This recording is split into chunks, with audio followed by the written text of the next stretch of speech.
Hello, dear students. Today we are going to read a chapter, Indigo, by Louis Fisher. This chapter gives us a deep insight of the Indian freedom struggle and how our own land, Bihar, participated in it.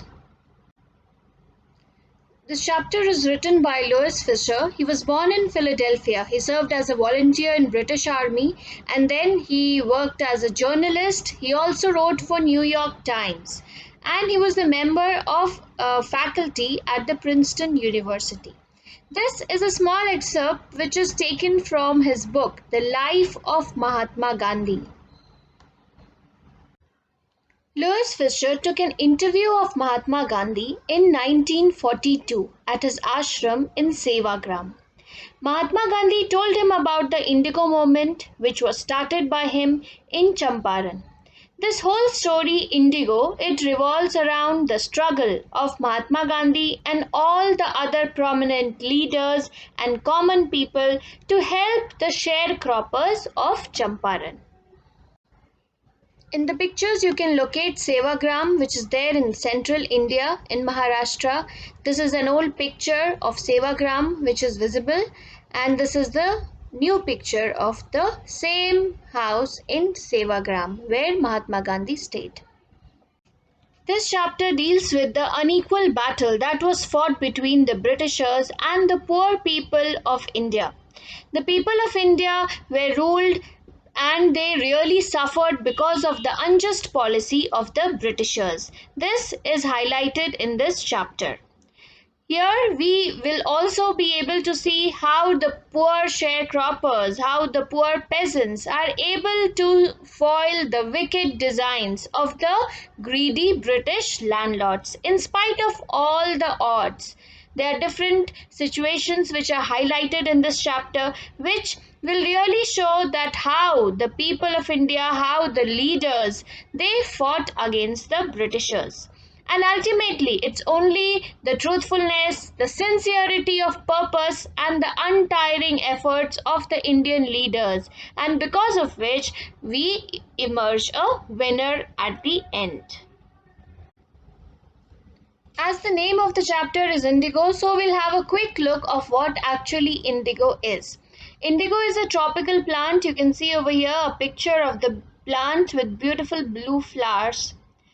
So this indigo was actually cultivated in India. There are many states in which indigo was cultivated. These are Uttarakhand, Bihar, Bengal, Assam, Karnataka, Tamil Nadu, Kerala, and Bangladesh. Also, indigo cultivation was done. The indigo plant takes about 80 days to grow and it reaches about 4 feet. Then the entire plant is harvested, it is cut off and it is soaked. As you can see in the other picture, it is soaked in buckets, it is soaked in big crates and it is left overnight. Later this entire water turns blue and the blue flakes is observed on the top. These blue flakes are separated and dried to form this powder, indigo. Indigo is used as a dye. Louis Fisher visited Mahatma Gandhi in 1942 in his ashram in Sevagram. And then Gandhiji narrated to him the entire incidents that how he decided that Britishers should leave India. And he tells that it all started in 1917. He narrated the incidents that in December 1916, Gandhiji had gone to the annual convention of Indian National Congress Party. And this annual convention was in Lucknow, okay, in 1916.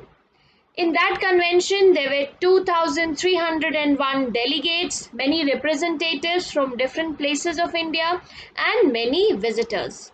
So, in that convention, a poor peasant, a small farmer, came to Mahatma Gandhi. And this farmer was really very ordinary, very poor, like all the other peasants of India. He introduced himself as Rajkumar Shukla and he told that he is from a place called Champaran. He invited Gandhiji to come to his place. Gandhiji had never heard of such a place and he was told that this place is there in the foothills of the towering Himalayas and near the kingdom of Nepal. We all know that this is the present state of Bihar. Now he tells Louis Fisher that under an ancient arrangement, Champaran peasants were sharecroppers. Sharecroppers are small farmers who enter into an agreement that instead of giving rent to the landowner, they give them a share of crop. So that is why they are called as sharecroppers. So Rajkumar Shukla was also a poor sharecropper. He was illiterate, but he was very resolute. Resolute is determined. So, with a lot of determination, Rajkumar Shukla, all the way from Champaran, he had come to Lucknow, and those days conveyance was also a big problem. So, he had went over there to Lucknow just to complain about the problem which all the peasants in Champaran were facing. There are a few pictures over here. This is the first picture, a stamp, postage stamp in India, which shows Rajkumar Shukla, the person who went to Lucknow to complain about the sharecropping system. And here Mahatma Gandhi is there in his ashram in Sevagram.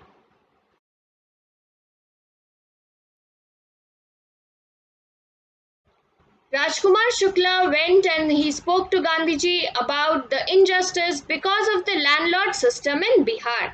And when he went to the convention, then someone had simply suggested to speak to Gandhi. That time people hardly knew about Gandhiji. So just because someone suggested, that is why he went and he spoke to Gandhiji. Gandhiji told him that he has an appointment in different places in Kanpur. Kanpur is the old name of Kanpur. And he was also committed to go to different parts of India. Many people had requested him to come to their places.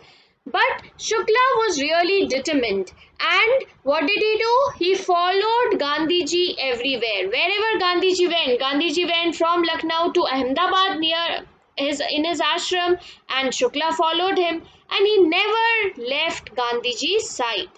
Finally, Gandhiji was really impressed by Rajkumar Shukla's determination, tenacity. And when Rajkumar Shukla asked him to fix a date, then Mahatma Gandhi told him that I have to be in Calcutta on such and such date. So you come to Calcutta and take me to your place in Champaran from there. Now Shukla went back and he was there in Calcutta waiting for Gandhiji very eagerly. And from there he took Gandhiji to Champaran. From Calcutta, Rajkumar Shukla and Mahatma Gandhi they boarded a train for the city of Patna.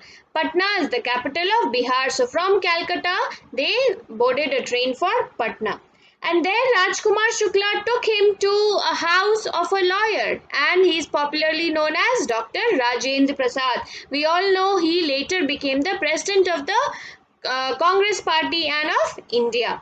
So Dr. Rajendra Prasad that time he was out of town, but the servants of Dr. Rajendra Prasad they knew Shukla because Rajkumar Shukla had often come to Dr. Rajendra Prasad asking for help regarding this landlord condition in Bihar. So they knew that this is a peasant, poor peasant who keeps on pestering, that is irritating their master for help to the indigo sharecroppers. So these people they did not allow him inside because they thought that Mahatma Gandhi was also his companion and they did not know anything about Mahatma Gandhi. So both of them looked the same, so they did not allow them to come inside. They were there on the grounds. And Mahatma Gandhi was also not allowed to draw water from the well because that time this untouchability was practiced a lot in Bihar. So he was not allowed to draw water from well because they thought that the entire well will be polluted. And from his appearance, he also looked like a friend of Rajkumar Shukla. This is a picture of Dr. Rajendra Prasad, and the other one is of his ancestral house in Patna.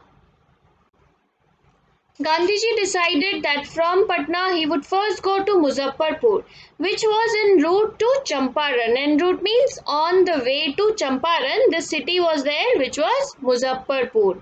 to get a complete information about all the conditions, because as Gandhiji was a lawyer, he first wanted to ensure what was the problem and understand the problem in detail.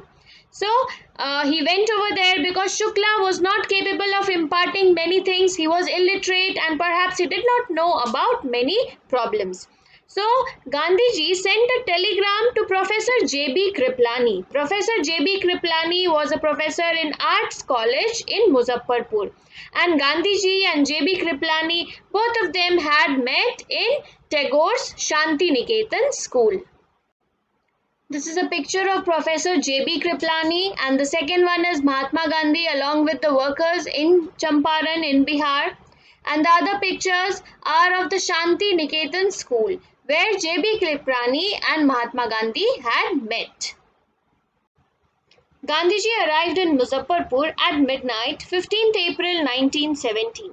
There at the station, Professor J.B. Kriplani was waiting, and along with him were a large number of students. These students came there to support for the cause for which Gandhiji had come, to help the poor peasants of, what was the cause? To help the poor peasants of Champaran.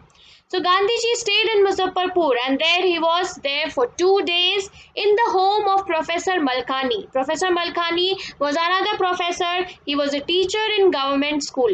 Gandhiji here comments that it was really extraordinary because the people who worked for the British government, they were very scared to show their support or to extend any help to the people who supported home rule, to the people who advocated means to support the home rule, because they were scared that they would lose their jobs because of the wrath or anger of Britishers. They would lose their government jobs, so they did not show any support. But it was strange that these two professors, Professor J.B. Kriplani and Professor Malkani, they both extended their help to Gandhiji.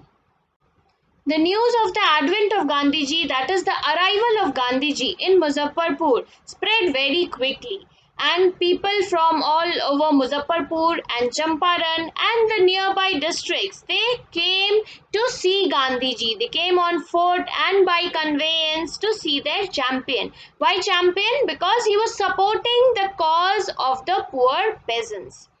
So Muzaffarpur lawyers also met Gandhiji and they briefed him of what was the problem. As I told you that Gandhiji was a lawyer, so he understood how the cases worked in court. So he met the lawyers and he understood what was the problem. These local lawyers, they often represented the poor peasants in the court. And these lawyers also told them about the entire cases, and they reported the size of the fee, that is the fee that they take from the peasants. Gandhiji, he reproached the lawyers for taking such a large amount of fees from the poor peasants. And he said, after hearing to everything, after knowing about all the problems, he came to the conclusion that going to law courts was a waste. He decided that these cases which go to the court, they really do not do any good to the poor farmers, to the poor peasants, because the poor peasants are not able to speak or represent themselves in the court. They are fear stricken, and so going to the courts and trying to represent themselves is really useless. So the first step that should be taken in this regard is to be free from fear. This is what Gandhiji believes.